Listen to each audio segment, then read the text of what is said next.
Hello. नमस्ते बच्चों।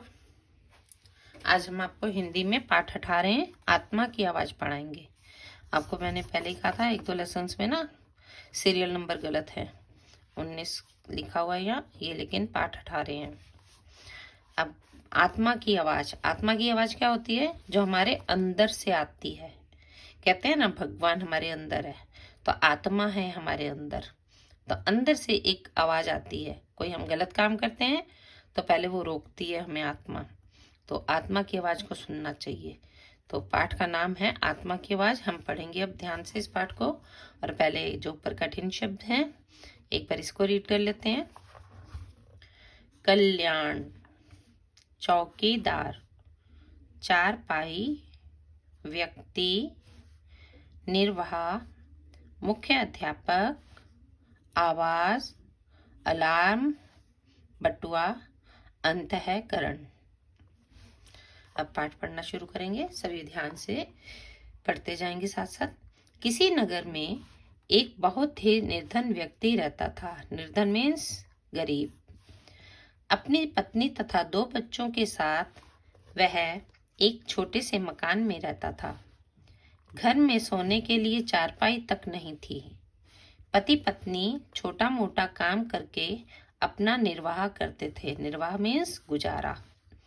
कभी कभी ऐसा भी होता था कि उन्हें कोई काम ही नहीं मिलता था, तब उन्हें भूखा ही रहना पड़ता था। यानी कि एक निर्धन व्यक्ति था, उसकी पत्नी और 2 बच्चे थे। तो वो एक काम कर लेते थे जो काम मिल जाता था, और कभी काम नहीं मिलता था तो पैसे भी नहीं मिलते थे, तो उनको भूखा ही रहना पड़ता था। एक बार उस व्यक्ति की पत्नी को बुखार चढ़ गया। उसे भी कई दिन तक कोई काम नहीं मिला।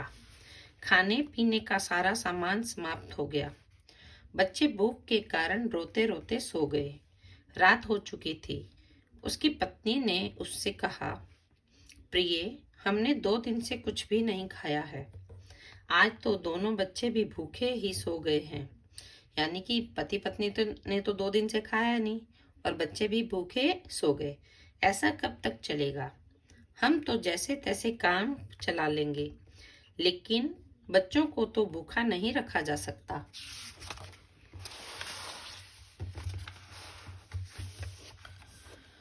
निर्धन व्यक्ति की आंखों में प्रसन्नता के आंसू भर आए।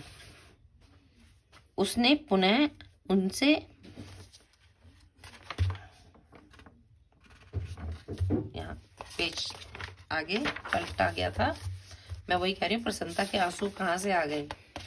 क्योंकि वो तो बच्चे भूखे थे, तो प्रसन्नता के आंसू नहीं आ सकते ना। निर्धन व्यक्ति कोई उत्तर नहीं दे सका। उसने बच्चों की ओर देखा, एक गहरी सांस ली और फर्श पर लेट गया। क्योंकि उनके पास चारपाई तो थी नहीं, तो वो नीचे ही लेट गया। जब उसकी पत्नी भी सो गई तो वह चुपके से उठा और घर से बाहर निकल गया। काफी समय तक वह इधर उधर घूमता रहा। उसकी समझ में नहीं आ रहा था कि कहाँ जाए और क्या करे। अंत में उसने कहीं चोरी करने का निर्णय किया। निर्णय मीन्स फैसला। रात के लगभग 12:30 बज चुके थे। वह चुपके से एक मकान में घुस गया। उस मकान में एक मुख्य अध्यापक रहते थे। वे बड़े दयालु तथा धर्मपरायण व्यक्ति थे।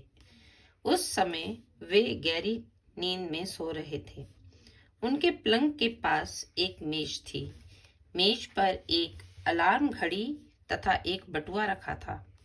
कमरे में हल्का नीला प्रकाश हो रहा था। निर्धन व्यक्ति ने बटुआ चुपचाप उठा लिया। तभी उसे एक आवाज सुनाई दी, चोरी करना पाप है। चोरी करने से तो भूखे मर जाना अच्छा है। वह उसकी आत्मा की, उसके अंतःकरण की, उसके विवेक की आवाज थी। देखो, मैंने पहले ही बताया ना कि कोई काम हम जब गलत करते हैं ना, तो हमारे अंदर से एक आवाज आती है। आवाज वो सुनाई नहीं देती हमें कि कोई जोर से बोल रहा हो, हमारे मन से ही, अंदर से ही आती है, अंतःकरण की आवाज होती है।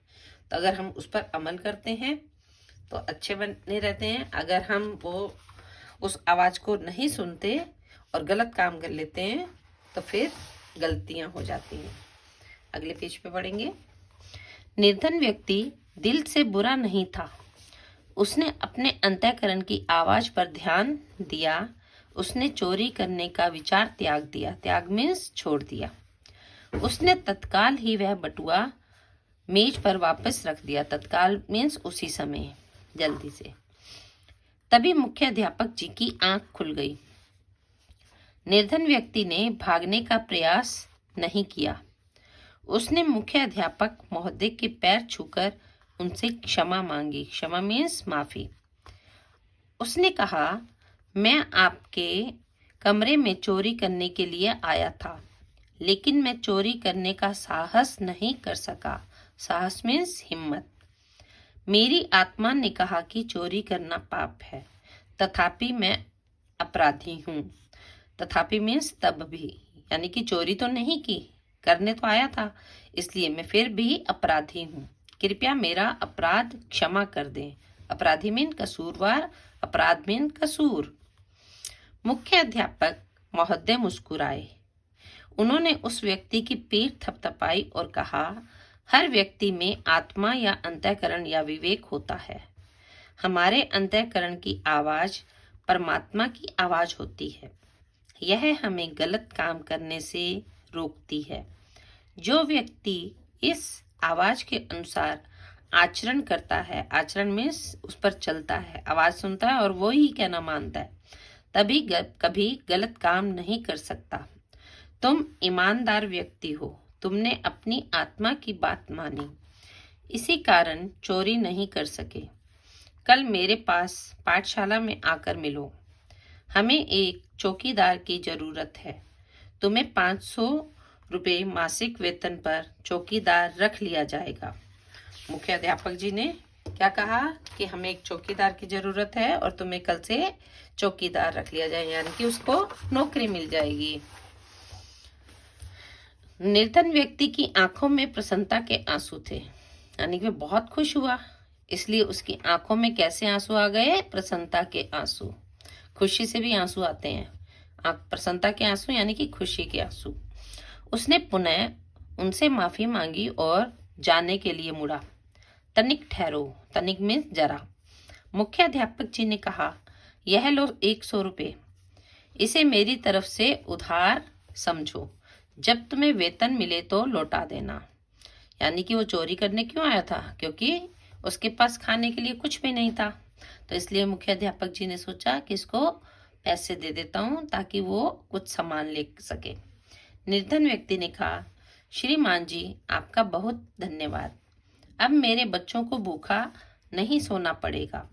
भगवान आपका कल्याण करेंगे। कल्याण मीन्स भला। मेरा धन्यवाद करने की जरूरत नहीं है। मुख्याध्यापक ने कहा, धन्यवाद तो परमात्मा का करो। उसी ने तुम्हें ठीक रास्ता दिखाया है और चोरी करने से रोका है। ध्यान रखो कि हमारी आत्मा की आवाज परमात्मा की ही आवाज होती है, इसलिए हमें सदा अपनी आत्मा की बात माननी चाहिए। तो पाठ का नाम भी बहुत अच्छा था, आत्मा की आवाज हमने पढ़ा। तो आप बच्चों को भी इस पाठ से शिक्षा लेनी चाहिए कि हम कोई भी गलत काम ना करें, हमेशा अच्छे काम करें, और जब भी कोई गलत काम करने जाएं तो हम अपनी आत्मा की आवाज़ को जरूर सुने और उस पर अमल भी करें। अब हम इस पाठ को पढ़कर इसके शब्दार्थ करेंगे और ये शब्दार्थ आपने अपनी कॉपी में करने हैं। निर्धन मीन्स गरीब, निर्वाह मीन्स गुजारा, समाप्त मीन्स खत्म, निर्णय मीन्स फैसला, क्षमा मीन्स माफी, धर्मपरायण धर्म के पक्के, अंतःकरण हृदय या मन, प्रयास प्रयत्न या कोशिश, साहस हिम्मत, आचरण व्यवहार। ये मौखिक प्रश्न है, जब हम पाठ पढ़ लेते हैं तो इसके उत्तर अपने आप ही आ जाते हैं। निर्धन व्यक्ति के कितने बच्चे थे? आपने पढ़ा भी और चित्र भी देखा है। निर्धन व्यक्ति के 2 बच्चे थे। निर्धन व्यक्ति के बच्चे कितने दिनों से भूखे थे? निर्धन व्यक्ति के बच्चे 2 दिनों से भूखे थे। अंत में निर्धन व्यक्ति ने क्या करने का निर्णय लिया? अंत में निर्धन व्यक्ति ने चोरी करने का निर्णय लिया। मुख्य अध्यापक किस प्रकार के व्यक्ति थे? मुख्य अध्यापक दयालु व धर्मपरायण व्यक्ति थे। मुख्य अध्यापक ने निर्धन व्यक्ति को कितना वेतन देने को कहा? मुख्य अध्यापक ने निर्धन व्यक्ति को 500 रुपये वेतन देने को कहा। तो ये उत्तर जब हम पाठ पढ़ लेते हैं तो अपने आप ही आ जाते हैं। जो ध्यान से नहीं पढ़ते पाठ को, फिर उनको ये ऐसे ओरल क्वेश्चन के आंसर भी नहीं आते हैं। तो आप बच्चों ने एक तो पाठ पढ़ना है और ये शब्दार्थ अपनी कॉपी में सुंदर सुंदर करने हैं। ठीक है बच्चों? Okay, bye.